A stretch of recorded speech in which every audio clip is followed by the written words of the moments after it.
foreigners come to Africa, destroy our lands and water bodies, take our gold, and we cannot say pimp. As if that wasn't enough, we have been made to believe that we are children of a lesser God and we depend on the white man for even the mere extraction and processing of our natural resources. In the world now, the Democratic Republic of Congo is the richest country in in terms of natural resources. Yes, I am talking of 24 trillion US dollars worth of raw minerals. Yes, she's the third poorest country in Africa. Secondly, Africa is not self-reliant and the foreigners have a say in our economy. Have you heard of the unjust global economy? Why should someone determine the price of your commodity if you aren't a slave? We're all in this continent just last year where it took Ghana and Cote d'Ivoire to join forces to be able to sell cocoa at a reasonable price to better the lives of cocoa farmers in their respective countries. Two questions. What will trigger such a joint effort? And can someone determine the price of your commodity if you aren't a slave? The chair who listened when Nkrumah won Ghana in 1958, telling us to be vigilant. Who listened when in Casablanca, Morocco, he told us to unite because without unity we are going nowhere. Who listened to him on the 24th day of May in Addis Ababa, Ethiopia, when he once again reminded Africans that we must unite or we will be subdued by the white man. Who listened to the Osajifo? None. Instead, we create a weak organization called the Organization of African Unity that is designed to ensure that the post-independent African countries are not without the consent of the white man. Now, Africa survives on foreign aid. Aid that has done nothing but made the poor poorer and the growth slower. Of course, as Thomas Sankara said, he who feeds you controls you, but I doubt you take it from him. So Proverbs chapter 22 verse 7, and I quote, "The rich will rule over the poor, and the borrower is slave to the lender." Ladies, your Bible, yet to come and tell us Africa is no longer under slavery. Freedom indeed. Point 3, Africans are still forced into marriages. The International Labour Office estimated 7 out of every 1,000 people in Africa being victims of slavery. Today, slavery persists with thousands of people still held in servitude in Mali, although the Malian government denies it. The serval marriage called Wahaya, or should I say Wahala, lives on in Niger. You have been privileged. But I'm talking about that 12-year-old girl in Kenya that has been forced to marry a man old enough to be her ancestor. So don't come and tell us slavery is to continue in Africa. More so, sex slavery persists in Africa. While institutional slavery has been banned worldwide, there are numerous reports of female sex slaves in places without an effective government control, such as Sudan, Liberia, Sierra Leone, Northern Uganda, Congo, Niger, and Mauritania. In Ghana, Togo, and Benin, a form of sex slavery known as chocosi, meaning ritual servitude, possibly keeps thousands of young girls and women in traditional shrines as wives of the gods, where priests perform sexual functions in place of the gods. We claim chocosi is an our modern cultural practice, yet it persists with thousands of young girls still in servitude, young girls and women still in captivity years after the practice was abolished. The virgin girl is suffering in silence as she's being used as payment for services or to appease alleged misdeeds of a family member. And as all this happened in Ghana, Togo, and Benin, you come here to speak of freedom in Africa. Hilarious. Until we can sit at the dinner table of human civilization, not apologetically, but as discerning humans. Until then, enjoy the rest of your day. The chair, my opponent tried to ask me who would migrate to other country when he know that he will be a slave. Well, they went there to work, but rather tricked into slavery. They didn't go there as slaves. It's about tricky, and everybody could fall into that. It has nothing to do with slavery. They also went ahead to talk about slave mentality. All the points we are giving here means that we don't have that mentality. You have that mindset, and it's better you drop it somewhere. You emancipate yourself from mental slavery. None but ourselves can free our mind. Yes, we have none among four to be seniors as they claim, and so are big, huge. But the chair, they are behaving like a proverbial elephant. Africa, among four, break the chains because you are no more slaves. If you still believe you are and want one, then wait at the end of this contest and you see your masters, the chair, the jury, accurate timekeeper, distinguished guests, co-debaters, fellow students, ladies and gentlemen. The motion before the house this day, Africa is still under slavery. I am a proud student of St. Monica Senior High School, and I write strongly as a subordinate speaker to oppose the motion. The chair, since my principal speaker has already explained the keywords in the motion, I'll proceed with my argument. To begin, the chair, Africa is not under slavery because it has the right to join or form international organizations like AU, UN, ECOWAS, among others, even with some taking positions in them. A typical example example is Kofi Annan, the former Secretary General for UN, Alex Kwesi Senki, first UN African President, Mrs. Martha Amecha, Secretary for Africa. My opponents, since when were slaves given positions in international organizations? Are you even aware that these organizations are against slavery? Well, the UN made a declaration against slavery, and that is Article 8 of the Covenant says, quote unquote, no person shall be held in slavery. Slave trade in all their forms shall be prohibited. No person shall be held in servitude. With most African countries being part of all these organizations, it's not obvious that Africa is free from slavery. My opponents, it's about time you drop that slave mentality and help your nation develop. Moreover, the chair, African countries after independence now have the right to form or change their religion or beliefs without any foreign restrictions. This includes the right to speak, act, and live accordingly to their beliefs peacefully and publicly. Article 21, Section A and Section C of the 1992 Constitution of Ghana says, quote unquote, all persons shall have the right to freedom of thought, conscience, and belief, which include the right to practice any religion. Hey, how could slaves form their own article? The chair, a typical example of religious freedom was when the traditional authorities offered prayers and libation to grace the Ghana Artistic Independence Day in 2017. The chair, this time around, they did not have to do it like they used to do in the olden days. This shows that we are free. Besides, all religious bodies across the world, including the foreigners we are talking about, all preach against slavery, and you are here contradicting the whole story. Better go back to full life for proper understanding on slavery. You are rather the one who don't understand it well. Furthermore, the chair, African culture, values, and norms are still conventional and recognized globally. This alone tells that Africa is free from slavery. It won't be difficult for my opponent here to say that the whites are even trying to replace our culture with theirs. That would be a blatant lie. There have been countless instances where the whites learn, copy, and adopt our culture too. You'll be here, my opponents, which are big words which have no meanings. The chair, in the area where I live, Menshia, everybody, including the foreigners, bow before the king. Should we call the foreigners slaves here?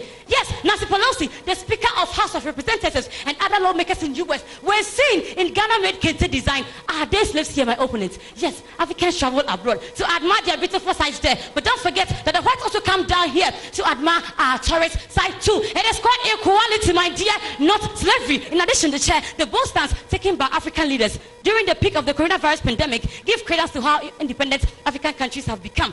African leaders were able to boldly impose restrictions on their countries without foreign interferences. For example, the chair, His Excellency Nana Addo Dankwa Akufo-Addo ordered the closure of Nana Akufo-Addo announced a 1 month lockdown on Greater Accra and Greater Kumasi. The leaders saw our conditions and acted accordingly. The chair, Africans were even able to reject foreign political recommendations in favor of their own local option. Hey, and it's serious list. Let's do this, my opponents. Thank you.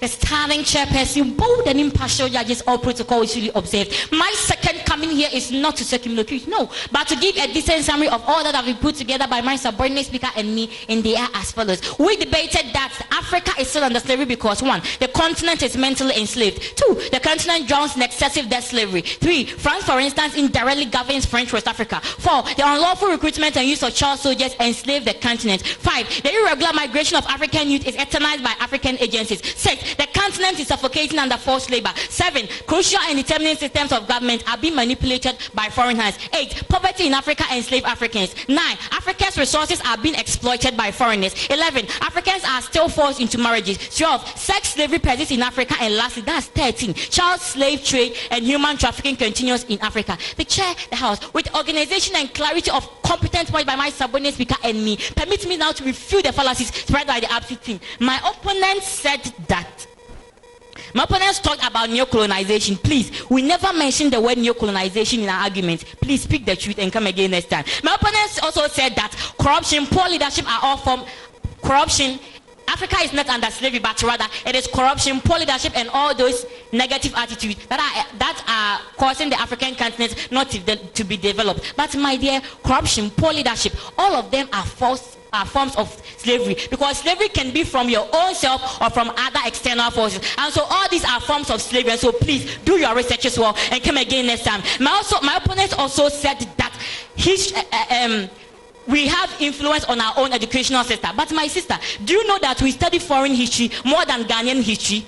Please, Do your research on that and come again next time. And my opponent also said that Africans have legislative constitution that protect their rights and freedom, hence we are not under slavery. Panel of judges, this is typical overgeneralization because Ghana's in constitution, for instance, is supposed to protect children from child labor in Article 28. But why were there still 2,052,129 children trapped in child labor in 2018? So where lies the credibility of your argument? Also, my opponent said that a slave is one who is legally property of another, and Africans are not legal properties of any other group. Wow, I thought you knew better, such that you would never paint every situation with one brush. Please, as I said, this slave trade has already been banned, and the new forms of slavery are hurting Africa. If you aren't property of France, why would you use France's currency that is printed by France in reference to French West Africa? My opponents also touch on colonialism and independence, which they claim justifies Africa's freedom. This is deviation number one, because the motion is on slavery, which even existed way back before colonialism in Africa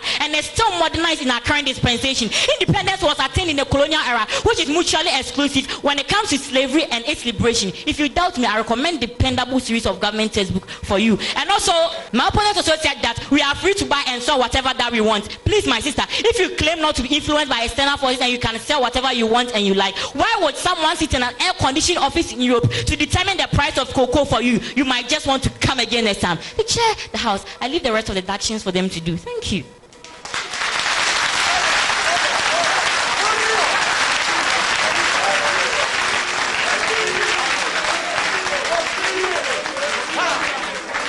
The chair, impartial panel of judges, accurate timekeeper, distinguished guests, co-debaters, fellow students, ladies and gentlemen. I am here to give a summary of the points that my subordinates and I raised. Point number one, Africa has the freedom to implement our own economic policies, devoid of foreign influence except cases of requested assistance. Two, in a world where countries trade with one another for economic development, trade and economic policies can never be interpreted as slavery. Three, African countries are sovereign states. Four, Africans influence their own education sector. That is, we plan our curriculum and organize examination and even award certificates by ourselves. 5. Africans are rubbing shoulders with our so-called masters. 6. Africa is not under slavery because we choose our own currency. 7. Africa is not under slavery because Africans are given the same opportunities as our so-called masters. 8. Neo-colonialism is a misconception of slavery. 9. Poor leadership, systematic corruption, economic mismanagement of African leaders cannot be mistaken as slavery. 10. Africa is not under slavery because it is free to join international organizations. 11. African countries were able to manage the COVID-19 pandemic autonomously without any external influence. 12. Africa is not under slavery because it enjoys freedom of religion. 13. African culture, values and norms are still recognized globally. The chair, in the spirit of Uhuru Kenyatta, I say we will welcome the visitors to Nairobi. We will be there and we will listen, but we will be firm in rejecting what we do not agree with. And same goes to my opponents. My opponents, did you mention being serious? Then I think you don't understand the meaning of serious. I'm about to prove you wrong. My opponent went on to say that we said that African slavery is everywhere, and so we are endorsing it. No, we never said that. And then he also went on to say that 4.3 people are victims of slavery in Africa. The motion said slavery, Africa is under slavery, and your definition of slavery is beneath, which means that we need external forces. We are not talking about slavery going on in the continent. We are talking about slavery that is being imposed on us. And so please go back and do your research properly. And again, they mentioned modern slavery. Please, modern slavery is everywhere. And again, I said it's not about slavery in Africa, but Africa being under slavery. My opponents also mentioned France imposing colonial tax on these people. Please, very recently, in 2019, President Macron went to Cote d'Ivoire and made a speech, and he said that they are making reforms, and so very soon all of this is going to change. They themselves have even recognized that we are no more slaves, and so yes, that means that we are no more slaves. Again, he mentioned migration. Please, according to DW.com, those who migrate from Africa are even few, but then those who migrate into Africa, my opponents, they are a lot. Those who migrate from Africa are very few, and so please, migration is never a cause. Again, he mentioned that we export our natural resources. As I said, in a world where Africans trade with countries trade with one another for economic development, trade and economic policies can never be interpreted as slavery. They also mentioned that we also have slaves do not determine, slaves determine the prices of cocoa. If you please read into price determination, you know that only those who determine price are those who have the power. And I don't think slaves have power. Again, he mentioned that we have debt or we borrow. Please, whenever we borrow, we pay the associated cost, which means that we are no more slaves. When the slaves start to negotiate, again, he mentioned that he has mentioned that neocolonialism is, they never mention it, but then please, then you don't understand neocolonialism, because everything that you said in your script means it's a new form of colonialism. Please, and they mentioned Francis currency. Please, it was a choice and they decided to keep it. As long as there's a choice and they decide to do something, you can never associate it to slavery. Then they mentioned that they also mentioned just now that the determination of price of cocoa is determined by the foreigners. But then I said just here that Cote d'Ivoire and Ghana put their forces together and change the minds of these chocolate traders. Thank you.